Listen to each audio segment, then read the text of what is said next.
Hello, good evening, and welcome to today's Let's Talk About. Let's Talk About is a program organized by Trinity United Church, Legon, where we talk about social issues that borders us as Christians. Today, we are discussing hypertension. Joining us is Dr. Nathan Kwabla. To discuss today's topic, he's a family physician at Nyaho Hospital. Welcome, Doc. Just a reminder, we are live on our social media handles, Trinity United Church, Legon, on both YouTube and Facebook. You can send in your comments, your questions as the discussion goes on. Welcome, Doc. Thank you very much. Okay. Pleasure to be here. Good to have you. So I'm told today is World Hypertension Day. Exactly. So let's start off by telling us what is hypertension, or BP, or high blood pressure, as is popularly known here in Ghana. Okay. So hypertension, as you've said, some people will call it BP, some people call it pressure, some people call it mojamroso. These are all different names for the same thing, hypertension.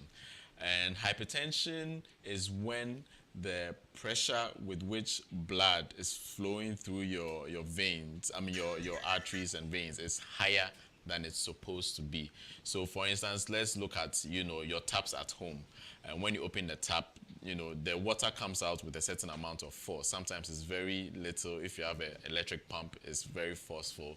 That kind of pressure is what we are measuring.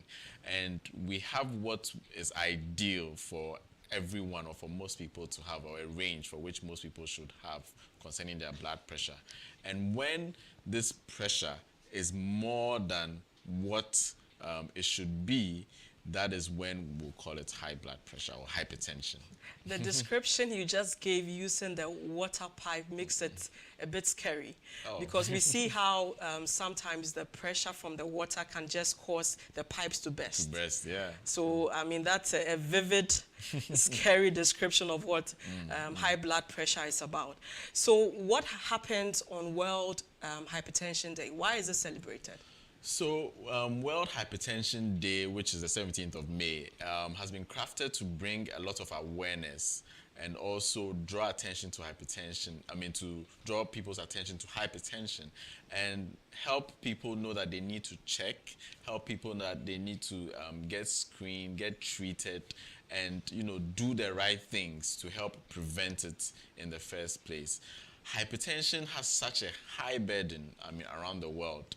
It's part of a group of diseases we call cardiovascular, so related to the heart and its blood vessels. Okay. And cardiovascular diseases are the leading cause of death around the world. Okay. If you look at the global figures for death, cardiovascular diseases, so stuff such as heart attacks and strokes, which will come about from hypertension, lead to death. And because of how widespread and very common hypertension is, and also how poorly controlled it is, it's been seen as very important to have a day like this, to raise awareness, to get people talking about it, to get people to check, just like the way in October we have breast cancer. And now October is more or less a pink month. Yeah, now we want to make sure people get to know their blood pressure numbers and get screened and prevent unnecessary death. Are the numbers related to hypertension in Ghana scary? They are quite scary. Let me start from around the world. If we look globally, we have about 1.1 billion people with hypertension, and we'll say the world population is now about, let's say, 8 billion. I have to look at the latest numbers. When we come closer home, if we look at the West African sub-region, we are looking at numbers, 30% of the population having hypertension. And recent studies, as recent as 2019, show that in Ghana, we have about 27% of people with hypertension. So That's if we scary. take a group of 100 people, 27 of those people will have hypertension. That's scary. And also in Ghana, cardiovascular diseases, of which hypertension, has a factor to play, is a leading cause of death. Is no more, as we know, the malarias and tuberculosis. Is now, cardiovascular diseases. So I should be more scared of getting hypertension than malaria now. Yes. In fact, and it's because hypertension also stays with you for a lifetime or for a very long time. Okay. So it's something we really need to be wary of. Okay. Yeah. How do I know that I have hypertension? Okay.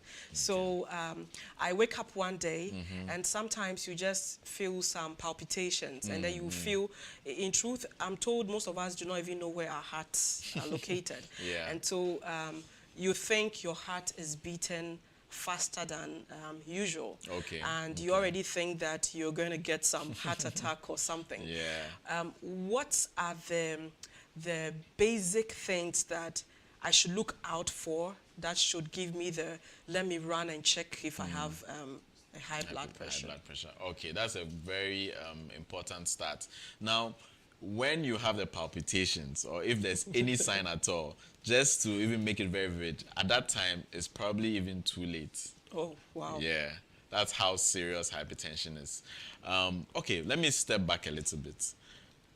When you measure your blood pressure, you have two numbers. There's a top number and then your bottom number. Okay. Okay. Now, the top number will tell you how much force is flowing. I mean, when the heart is pushing blood away from the heart. Okay. And then the second number tells you the force with which blood pulls back, when the heart relaxes. Okay. I know it's sounding a little technical. But okay. I know that one is bigger than the other. Yes. So the upper number? That's called the systolic. Okay. And then the bottom number is the diastolic. Okay. Okay. Now, these two numbers, ideally, the normal range is from 90/60s to about 120/80. Okay. However, we will say you have hypertension when your number is 140/90. So that is what we are using here in Ghana. In fact, in countries like the USA, they are using 130/80, so they've even dropped it further down. Okay. So when you hit 140/90, honestly, at that point, you wouldn't even know. Wow. For most people, and a lot of the time, hypertension doesn't have a symptom for a very long time. When it begins to cause damage, so like you said, when that pipe is bursting, when it's destroying the brick walls in your body and your heart and your brain, your kidneys, when you start feeling those symptoms, you've already started developing complications, and at that point, it's too late. Wow. Let me not say it's too late, but you've gone very far within the disease process. Okay, so what we advise, which is a push for us, general practitioners and family physicians, is for you to be checking regularly. Okay. We advocate for preventive medicine, annual medical screening. I mean, there's nothing even wrong checking it 4 or 5 times a year. Stop by a pharmacy and check your blood pressure. So initially, you won't feel anything. Okay. It's when it's beginning to cause damage that you can tell that, the blood pressure is already causing damage. That makes it even more dangerous. Yeah, It means you could actually be dead walking. Exactly. We hear stories of people who, they woke up one day, they started complaining of a bad headache, and they fell down, and before within a few days, maybe they passed. Exactly. And the funny thing is that for some of them, they might have felt the headaches weeks or months later, and they ignored it. But they never told anyone. We just knew that this person was walking around fine. And went then, to bed and woke up and... they had, a bad event like a stroke or a heart attack. You mentioned headache, which means that it will be one of the, if you happen to feel constant headache, it's something that should send you to the hospital to actually check, because that could be your body telling you it's under stress. Something is going on. Yeah. So some of the other symptoms, so headache is one of them. You also mentioned another one when you feel your heart beating too fast. Okay. when you begin, sometimes you can have drowsiness and dizziness. For a lot of people, for a lot of my patients, when it's very high, sometimes they'll come to you and say they are feeling basa basa. They don't know what's going on. They just don't feel well. Yeah, things are just happening in their body. You do all the tests for, like, the infections and the regular things, nothing. And then you just see the blood pressure that is constantly high. Sometimes you may begin to, in the very bad stages, you may begin to have difficulty breathing because it's affected your heart and then also your lungs, and then also it can affect even how much urine you are producing. Wow. You can have swelling in your feet. Okay. And yes, these are some of the causes. It can even cause visual changes. It can cause sexual dysfunction. Wow. So poor performance. These are all things that could be signs of high blood pressure. Yeah. Okay. Okay. So is there an age bracket that is of a higher risk of getting high blood pressure? Okay, so this is a good one. In the past, we looked at people, in their older ages from, 50 onwards. But honestly now, the age of onset is from about 20 to 49. So I have patients who are in their 20s who have high blood pressure or hypertension, and they're on medication. Wow. And so we are seeing things change in a way where people who are younger are getting it, and it's because of our way of life and other factors. I'm sure we'll talk about those things. Yeah. Okay, all right. So because you're mentioning the way of life and also the fact that it's very common among the mid-age of late. And would you say it's blood pressure? Yes. But people also relate it to life pressure.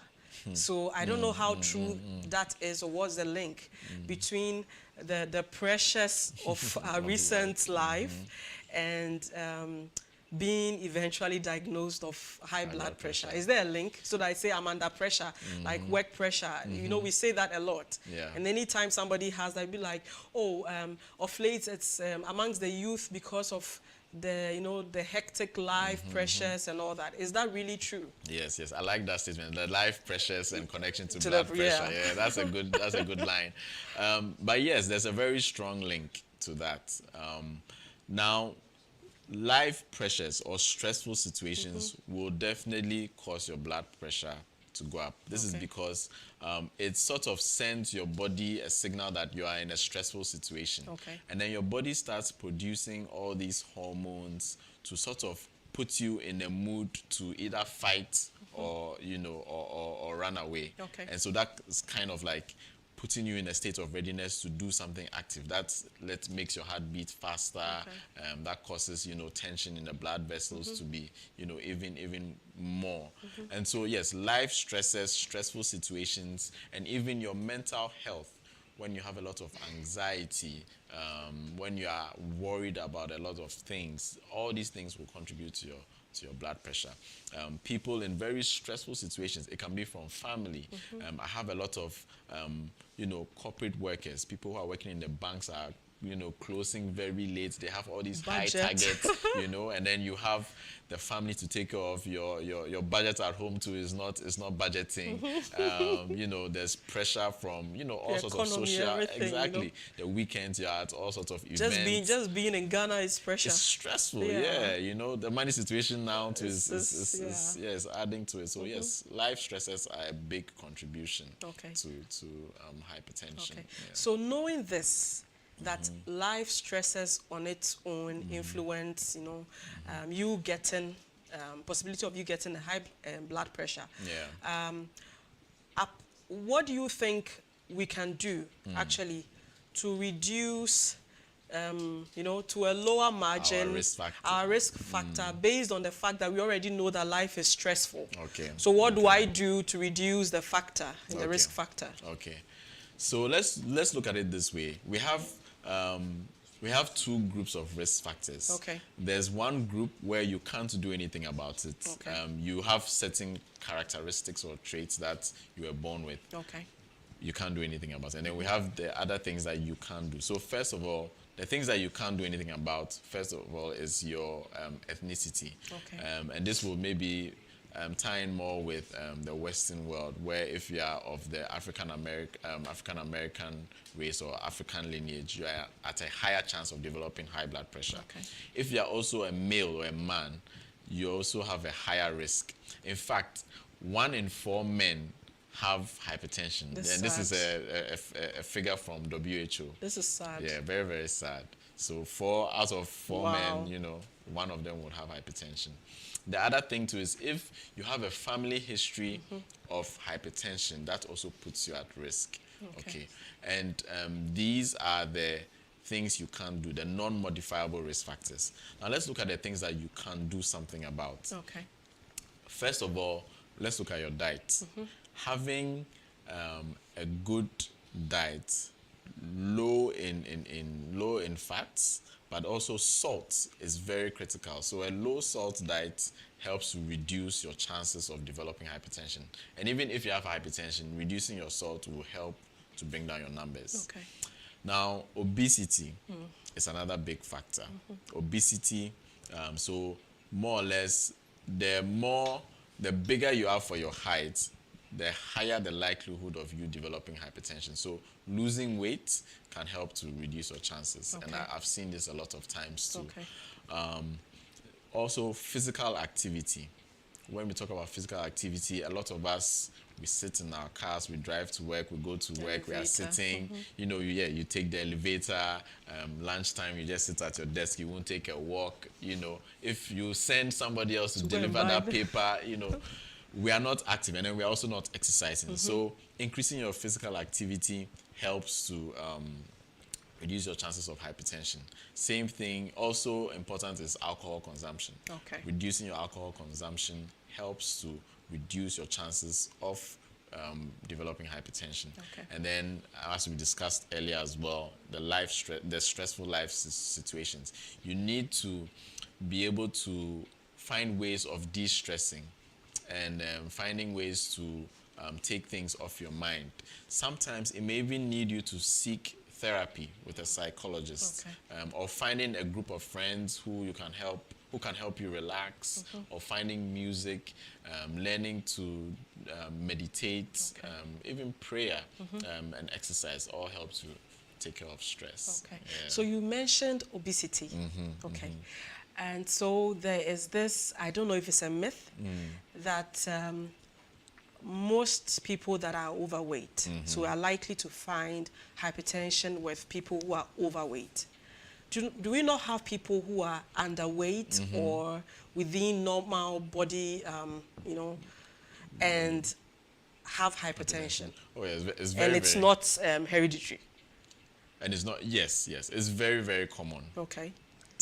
So not every overweight person will develop hypertension, and there are a lot of people who are within, your normal BMI or weight category that do develop hypertension. And it might not be genetics, but it might be stress. It might be poor activity. I mean, they are not exercising, they are drinking, They're smoking. Exactly. So it's skinny or people within a good BMI, body mass index, can also develop hypertension. Okay. I do know that some life changes, especially with women, can actually have them get hypertension within a period. Pregnancy, for example, because I've had many situations where women who are pregnant would develop hypertension for the whole period of pregnancy, and it may just go away after the baby comes. Can you elaborate on that? What causes that? All right. Yeah, so for women that develop hypertension during pregnancy, it can be common in women, for instance, who may be more advanced in age. Okay. So when it comes to pregnancy, advancement in age, we look at 36 and above. Okay. And once we are hitting 40 and beyond.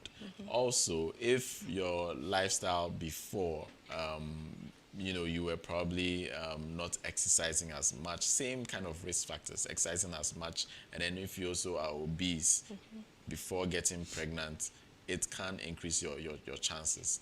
And then there are some other causes, such as hormonal issues, Okay. and then also kidney problems. Okay. These ones would also be a contributing factor, or can contribute to you developing hypertension in pregnancy. And for a good number of women, once baby comes out and they are, all happy and joyous, within 6 months, we should see, 6 weeks, we should see the blood pressure going down back to normal. Okay. Okay. So, back to, when we go to the hospital, they check our pressure.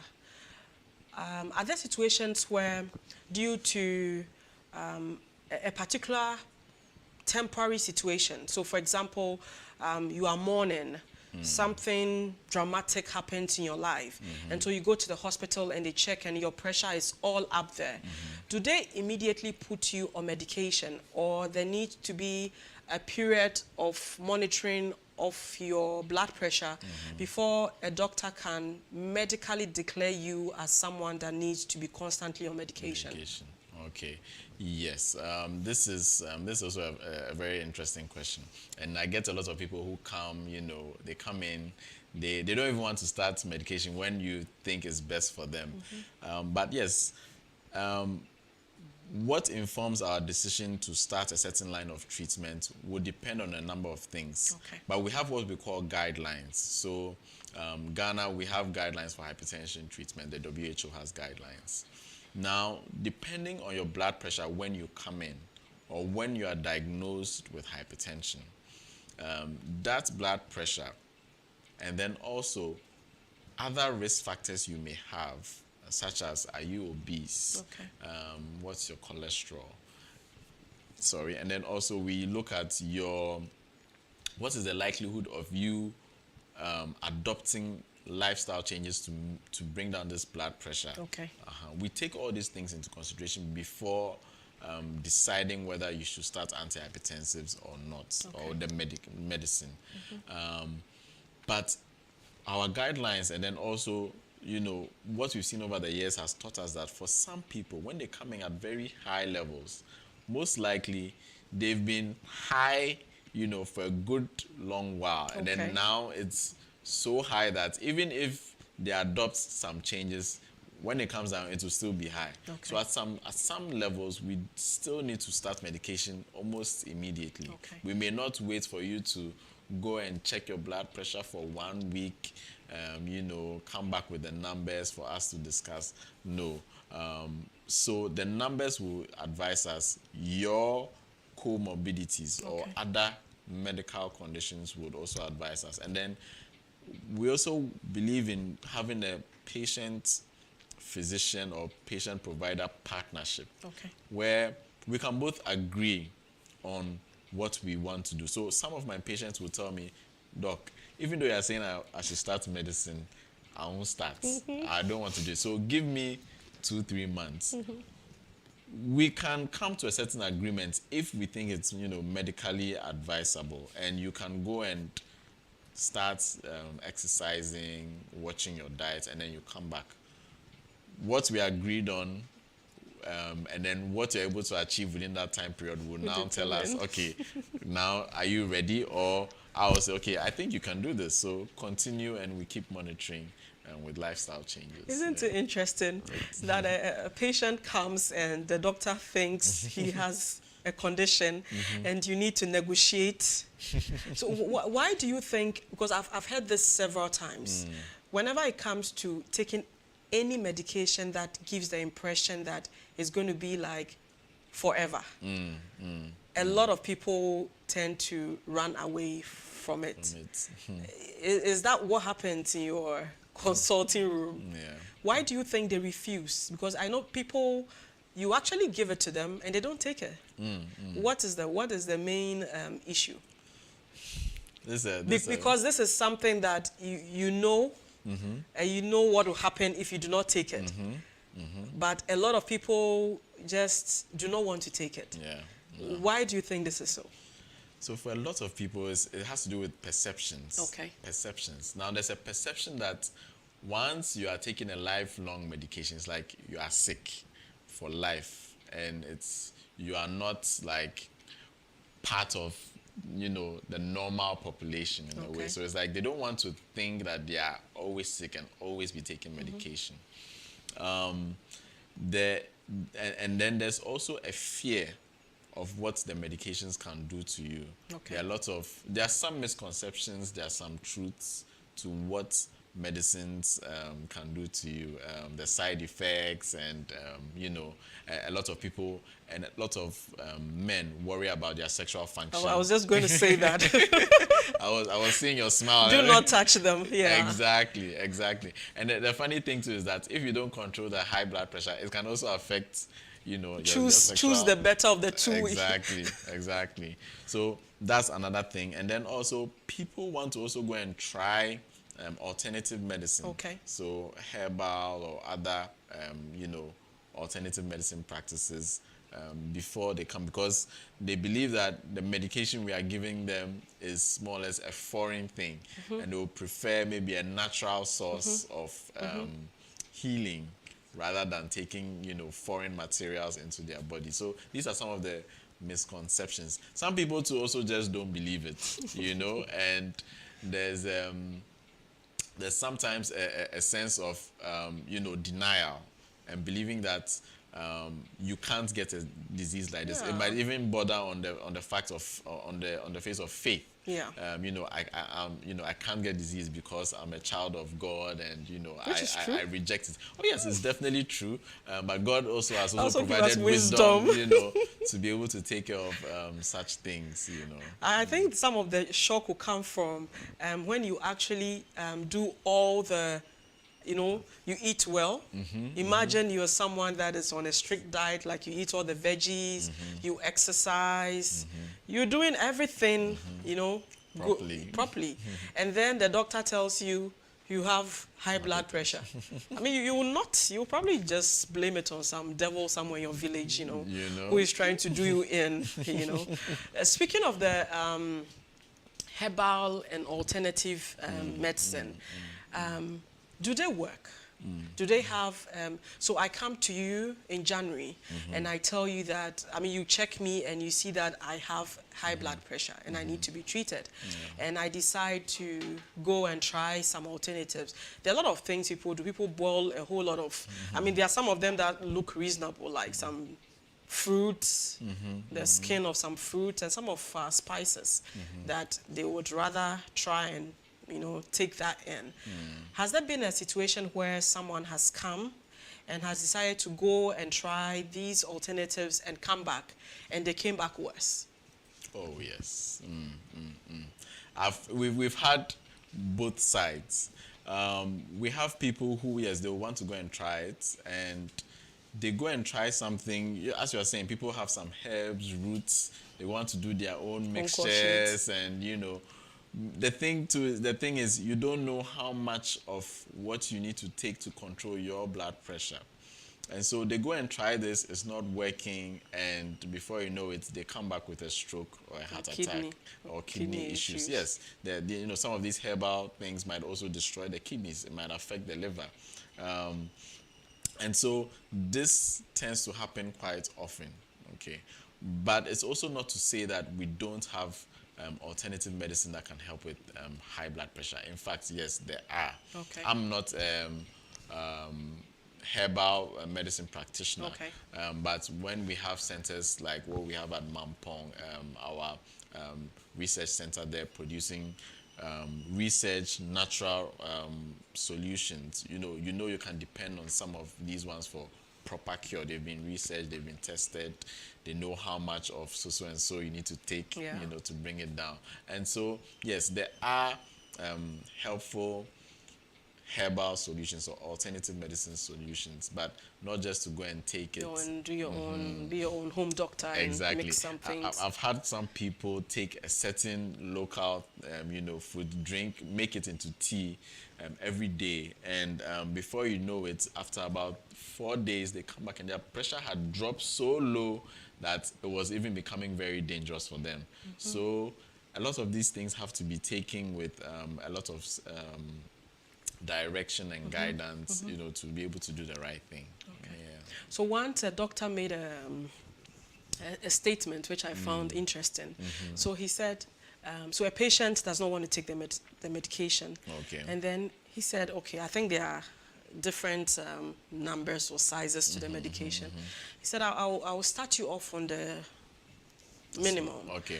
And then the patient did not want to. So he said, would you rather know that you are taking this and it's like buffering you, you know, than to just be walking around and have just get knocked down and you are gone? And that scared the patient, you know, because it's like an insurance. So he gave the whole taking of the medication as an insurance. You do not know if the accident is going to happen, but you know when it happens, at least there's something that is keeping you afloat, right? Exactly. Okay, I think we are going to go on a short break. Okay. And so let's hold it. And viewers, I am having a very fun time here, a lot of information, and I hope you are too.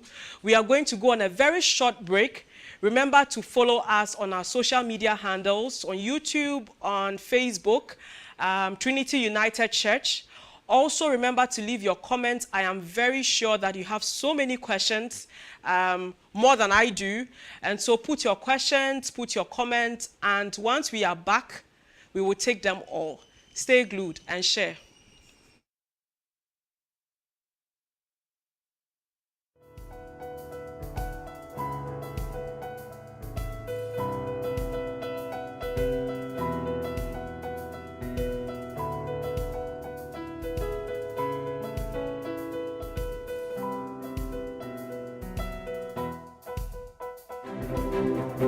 With the growing challenges of life in light of both global and domestic development, the Christian is faced with the difficult task of balancing survival within a secular system and at the same time living a Christian life that pleases their Maker. It is for this reason that we need to have frank conversations on the many issues of life through the Christian lens. So, we bring to you Let's Talk About.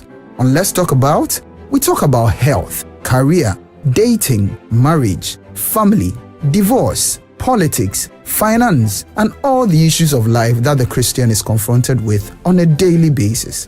Join us this and every Wednesday on the YouTube and Facebook pages of Trinity United Church Legon, and let's talk about life as Christians. With the growing challenges of life in light of both global and domestic development, the Christian is faced with the difficult task of balancing survival within a secular system and at the same time living a Christian life that pleases their Maker. It is for this reason that we need to have frank conversations on the many issues of life through the Christian lens. So, we bring to you Let's Talk About. On Let's Talk About, we talk about health, career, dating, marriage, family, divorce, politics, finance, and all the issues of life that the Christian is confronted with on a daily basis. Join us this and every Wednesday on the YouTube and Facebook pages of Trinity United Church Legon, and let's talk about life as Christians. With the growing challenges of life in light of both global and domestic development, the Christian is faced with the difficult task of balancing survival within a secular system and at the same time living a Christian life that pleases their Maker. It is for this reason that we need to have frank conversations on the many issues of life through the Christian lens. So, we bring to you Let's Talk About. On Let's Talk About, we talk about health, career, dating, marriage, family, divorce, politics, finance, and all the issues of life that the Christian is confronted with on a daily basis. Join us this and every Wednesday on the YouTube and Facebook pages of Trinity United Church Legon, and let's talk about life as Christians. With the growing challenges of life in light of both global and domestic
Welcome back, viewers.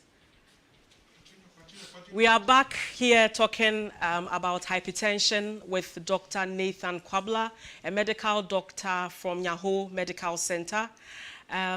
If you are joining us now, do well to follow us on YouTube, on Facebook. Leave your comments, leave your questions, and we will be getting to them. So, Doc, let's talk about diet as Ghanaians, okay? Because I know that it was one of the areas that actually affect or increases our risk of getting high blood pressure. So we know that most of our diet is just filled with carbohydrate, salt, you know. So how does that affect our risk factor, and what are some of the dietary changes that we can make to reduce this risk factor? Okay, thanks. So the most important one is salt. Okay. Now, once you have hypertension, it's advised that you should have about 2 grams of salt per day. And let's make that practical. What's 2 grams? Yeah, that's good. Now, if you take a heaped teaspoon, not even tablespoon, teaspoon of salt, that's how much salt you should have in a day. Oh, come on. And this is like your added salt and salt from like the tin tomatoes and spices that we use. So your salt really needs to go low, and that will really help to drop your blood pressure. That is the main thing for hypertension. But then, you know, hypertension, once you develop it, it comes with other things. Two of the things are diabetes and high cholesterol. Okay. And all these things have to do with diet. Now, when it comes to the diet, we have our meals in Ghana that are, you know, very carbohydrate rich. That we also have a lot of saturated fats in some of our meals using high cholesterol products. And all of these really contribute to an unhealthy, you know, nutrition, and can add up to you developing hypertension, high cholesterol, and diabetes. So very important, we need to cut down on how much carbohydrates we are eating. We are not saying stop eating carbohydrates, but balance. everything in, you know, moderation. You know, if you are eating 4 balls of kenke, right now it's even very expensive. So you can afford the 4, that's too So much. you should reduce it, cut it down, cut down your bankun, your fufu, your yam, your rice, and then when you are using your oils and you know, fats, you should use more, you know, healthier oils. Okay. So I mean, olive oil is one of the best, but Soybean low, oil. yes, soybean oil, low cholesterol oil is very important. For our meats, and you know, we have to take away the fats. Use lean meat. Yeah. You can concentrate on poultry and still off take the away the skin. Yeah. You know the thing.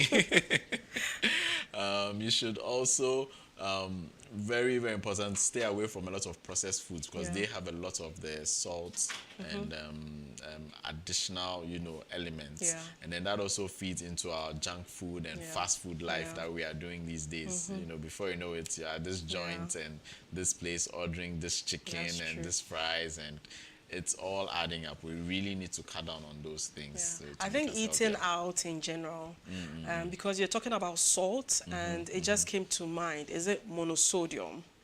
I don't know how they call it. That So- white and then the cube, all those already, you know, yes, with high salt. And we know most of these foods that are cooked outside that we buy in the restaurant are, you know, highly filled with these with those substances. things. Yeah, you know, they so- all add up, and they Yeah. actually have other harmful diseases that they may lead to, especially with this monosodium. You know, additions to our spices, and then there's, I mean, salt itself that's also added. Yeah. Okay. Let me just read this comment from Dr. Ifwa Abraham. She says, life pressure definitely can increase your blood pressure, especially if you have a genetic predisposition to hypertension. I think we mentioned this earlier on. Yes. Yeah, so the pressure must come down. We know that things are tough, but you need to control it. So we get a hobby, do something that relaxes you so that you can control the blood pressure. We only have one life. Exactly. Right? Take time, I mean, for our viewers out there, take time to relax. Our weekends are too packed, you know. We are getting home late. Nobody is relaxing, you know. You get home, you are chasing the kids or you are doing your side hustle. You need to really find time for yourself to relax, self-care, and just take the breaks, you know, apply the brakes and take it easy. Okay. Yeah. So speaking about applying the brakes, most of us are busy. We are either going in we have to get to the office by 8 a.m. and most people must leave from 5 p.m., 6 p.m. Okay. We know the traffic condition, and so most people are waking up, some people as early as 4 a.m. to get their kids ready and to get to school. For their kids to get to school and for them to get to work. So there's little or no time to actually do any exercise, especially if you're going to sit in an office, drive to work, sit in an office, back to your car and sit through traffic and back home. What do you advise that people, in general, what can we do to stay active if we cannot go to a gym or have a very vigorous, you know, exercising routine? You have to really prioritize things, and this is prioritizing your health. Is even for me, I had to take this decision just about a year ago to prioritize and take a step. There seems to be no time, but for what concerns you, you will find time. You will find time. Once people develop the hypertension and they see the issues, then they begin to now see where they can cut away time to exercise. Now, the exercise really and truly doesn't have to be in a gym. It can be anywhere. And fortunately enough, we have internet-connected devices with us. You know, you have your phone. So really, if you're able to do just even 10 minutes at a time, that's the minimum. 10 minutes of exercise at a time. You can do 10 minutes in the morning, 10 minutes, in between work might be a bit funny because you sweat and get funky. But 10 minutes before work, 10 minutes after work, find time somewhere and stick in, either skipping or a quick jog, or even doing some press-ups. Find time and just do 10 minutes here, 10 minutes there. Before you know it, you develop a routine and even make more time. Now, if you are in a home where, you are taking care of children and kids, you can alternate with your partner, or you can have routines even on the weekends. We have a lot of people who play football or do this mountain climbing exactly. These are things that you can do, but ideally we want the exercise spread over the week. What is seen as helpful is having 150 minutes of exercise in a week. And so however you can do this 150 minutes, that is, you can do 10 minutes here, 15 minutes here, 10 minutes, 20 minutes. Do something. Get a quick video on YouTube. There are lots of helpful apps. You can just do something, start something, and that will get you there. And then once you get to work, take the stairs. At lunchtime, you can take a walk, be more active at work. All these things will add up over time. A lot of us have smartphones. One thing that made it very helpful for me is all of our smartphones can actually count our steps. So if you have if you're able to find a step counter on your phone, for me, it was sort of an incentive. We want you to do 10,000 steps a day. That is what's seen as very helpful. And you can start small. Start from 5,000 and slowly build it up. And you realize that, once you develop the habit, you feel more energetic, you're even more alert, you perform better in all activities. I think we need to be very deliberate about it. It's not easy, but we can actually make an effort, like the example you just made. And so if you're in the office and you want to print, and I think some offices have started making it easier for you to have a healthier lifestyle. And so instead of even having each worker with a printer, they actually try to have a centralized place. And the trick and the idea behind that is that so you are able to at least walk. Walk. walk and then go pick. So just walking from your seat, if you're counting, from your seat to where the printing room is alone, is a form of... you get a few steps. Exactly. Yeah. Don't send the intern or national service person. Like we've been doing, We can climb the stairs also, I mean, if you're in a building where there's an elevator, but but you have staircase, your break period, I have colleagues who do that. They can just go up and down, after having their lunch, and then I think that short period is helpful. It adds up, so we need to be deliberate. We need to very, tell ourselves it's health, and so we prioritize it. Okay, we have a question here. Stephen is asking, can excessive pain in the human body cause hypertension? Okay, so that's a good question. Excessive pain in your body can lead to high blood pressure. Okay. So when you're in pain, your blood pressure can go up. Okay. But it might not mean that you have hypertension. So hypertension, maybe I did not make this too clear, but hypertension is when we know that you have high blood pressure over a period of time. Okay. So most of the time, we might not take a decision just in one office visit, but we might ask you to go and check over a period of a week and come back. Okay. So pain can increase your blood pressure, but if we kill the pain and deal with whatever is causing you disease or discomfort, we can monitor your blood pressure and know whether hypertension is really there or not. Okay. So let's talk about the economic impact of hypertension. Okay. The medication, going to the hospital. Let me start off with health insurance. Okay. Does a health insurance cover hypertension, both the private and the national health insurance? Does it cover? Yes. So for our national health insurance, yes, it does cover hypertension drugs. Okay. And usually a lot of the much simpler medications. And then also a lot of our I don't think there's any private insurance that doesn't cover hypertension. They all do cover the drugs and treatments, to a very good extent. You mentioned basic. Yeah. Why basic? So we have what we call generic medications, where the medicine is mainly the active ingredient. Okay. That's anybody, any pharmaceutical company can produce. Then we have what we call branded medications. So for something like a medicine called amlodipine, which is a very common one. Okay. Amlodipine is the generic name, but a company like I don't want to mention brands, but let's say my company picks up amlodipine and calls it X drug, or fantastic hypertension medicine. That makes it a branded medication. Yeah. That makes it more expensive.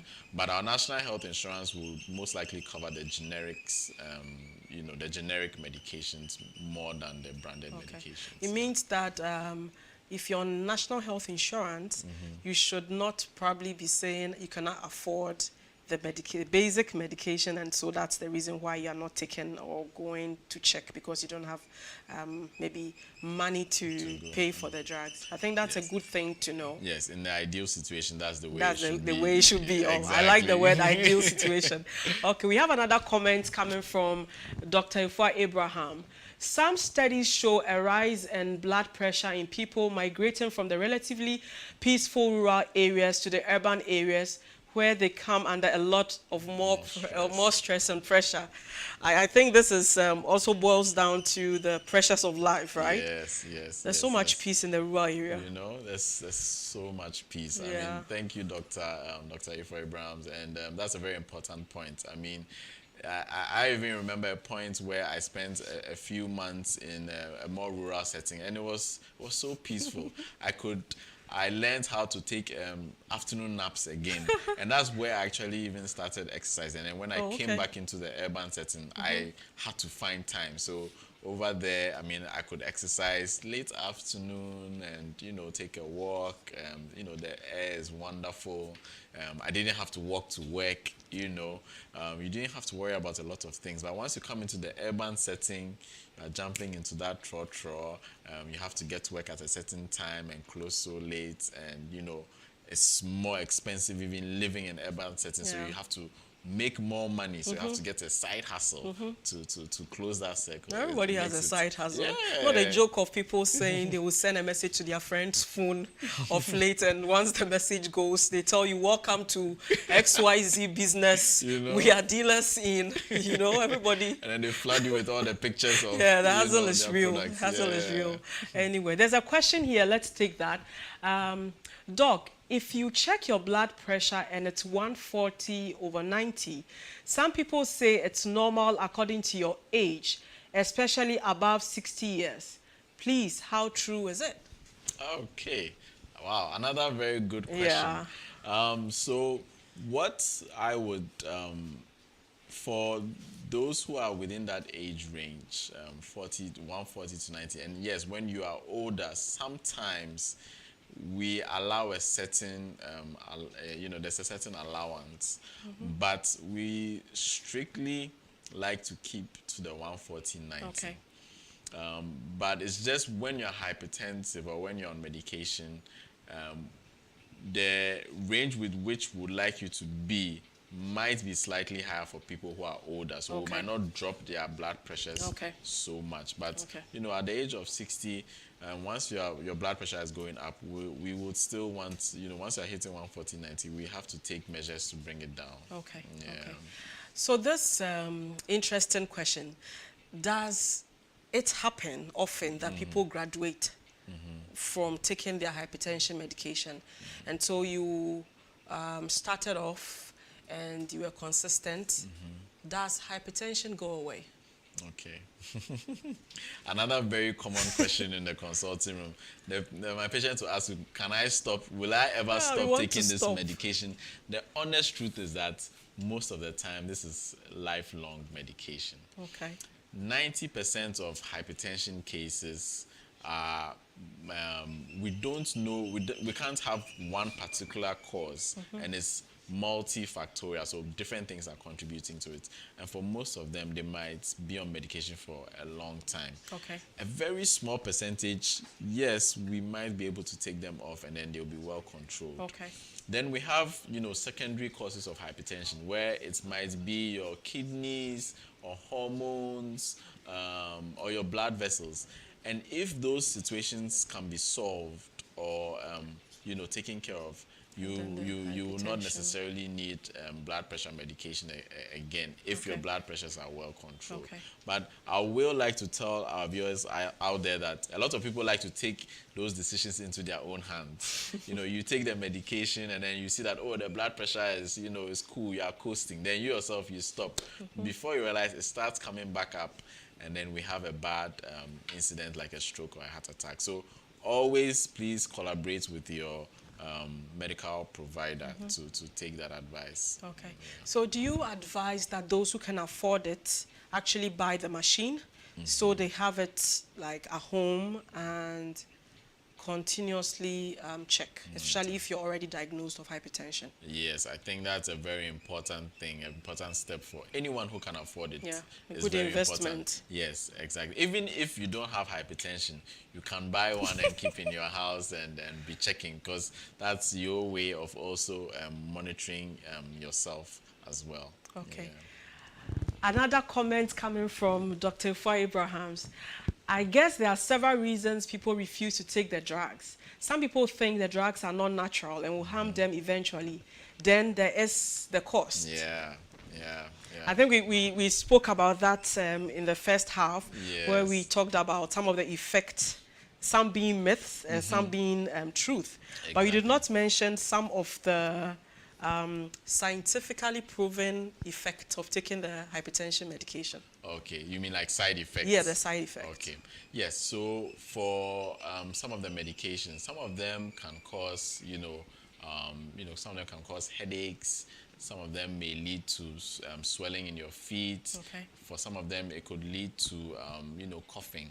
And I just must state that we have a lot of different hypertension medication. Okay. So when you do experience a side effect, you come back and then we discuss it and then we find an alternative. Another important side effect is also the problem of sexual, low sexual function with men.